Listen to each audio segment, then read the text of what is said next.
ఉగాది పర్వదినము నాడు మహాపూర్ణాహుతి ఇస్తాను. మహాపూర్ణాహుతి అంటే ఏమిటిది? చైనాలో స్టార్ట్ చేశాను నేను. ఇప్పుడు మనం ఇంకా వెళ్తూ ఉన్నాం, ప్రతిష్టలన్నీ చేసేసాం. అంటే ఈ విద్యకు మహాపూర్ణాహుతి ఉగాది పండుగ రోజు ఇస్తారు. అంటే చైనా నుంచి ఈ క్షణం వరకు మనం ఎన్ని కర్మలు చేసాం, ఎన్ని ఆలోచనలు చేసాం, ఎంత ఉపాసన చేసాం, ఎంత అర్థం చేసుకున్నారు, ఎన్ని ప్రతిష్టల్లో పార్టిసిపేట్ చేశారు, ఎంత కష్టపడ్డాము. ఇగో ఇదంతా ఉగాది నాడు మనం పూర్ణాహుతి ఇచ్చామనుకోండి, ఆ పుణ్యమంతా స్వామి అకౌంట్లో ఉంటుంది, మనకి ఇవ్వవలసిందని ఇస్తాడు. కాబట్టి ఉగాది పండగ నాడు ఎవరు మిస్ కావద్దు. సుమారుగా ఒక 4-5 నెలల కర్మ ఫలం అది, అప్పుడే పూర్ణమవుతుంది. అంటే ఆ విద్య మీకు పటిష్టమవుతుంది, కైవసం అవుతుంది. అది ఇప్పుడు చూసారు, నేను ఏమన్నాను, 1 to 18 నక్షత్రాల వాళ్ళు పార్టిసిపేట్ చేసిన అవసరం లేదు అన్న. ఎందుకు? ఆల్రెడీ పూర్ణావతి చేశాను.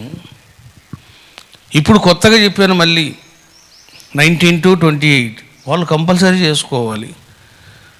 ఇక ఉగాది పండుగ నాడిచ్చే మహాపూర్ణాహుతిలో అందరూ చేసుకోవాలి. కాబట్టి డోంట్ మిస్, మీరు ఇంట్లోనే చేసుకోండి. ఆ రోజు మీకు ఒక ప్రత్యేకమైనటువంటి సేవ కూడా చెప్తాను. ఏ రాశి వాళ్ళు ఏం చెయ్యాలి అనేది చెప్తాను. ఆ రోజు మీరు ఆ సేవ బయట చేసుకోండి. ఎట్లా మీరు అన్నదానం చేయాలి, ఎట్లా మీరు ఉపాసన చేయాలి చెప్తాను. ఉగాది పండుగ రోజు బిఫోర్ 3-4 days ముందే చెప్తా. అట్లా చేసుకోండి.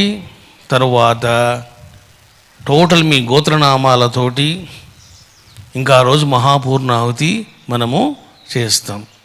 ఆ రోజు ఉగాది పండగ కదా, టోటల్గా మనకు ఆ రోజు 13 కుండాల్లో హవనం ఉంటుంది ఉగాది పండగ రోజు. ఉగాది పండగ రోజు నాతో పాటు ధ్యానం చేస్తారు, రమణేశ్వర ప్రదక్షిణం చేస్తారు, తర్వాత హవనము చేస్తాం.